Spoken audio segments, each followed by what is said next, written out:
কবরের জীবনটা আসল জীবন। বিশ্বনবী দোয়া করতেন, আল্লাহুম্মা ইন্না নাউযু বিকা মিন আযাবিল কবর। আল্লাহ, আমি আপনার কাছে কবরের আযাব থেকে পানাহ চাই, কবরের আযাব থেকে বাঁচতে চাই।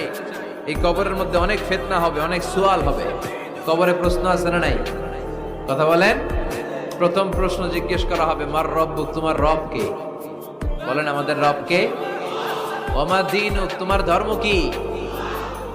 বিষ্ণুবীর চেহারা দেখিয়ে বলা হবে, তারিফু মান হাযা রাজুল, এই লোকটারে চিনো? আমরা কি বলবো?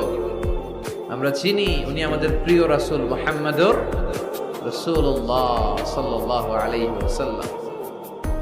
এরপরে জিজ্ঞেস করা হবে, এগুলো কোত্থেকে শিখলা? আমরা বলবো, কোরআন থেকে। ফায়ুফসাহু লাহু কবরুহু ৭০ যিরাআন। সুন্দর সুন্দর উত্তর করতে পারলে আপনার কবরটারে ৭০ হাত লম্বা করে দেয়া। ইফতাহু লাহু বাবুন ইলাল জান্নাহ।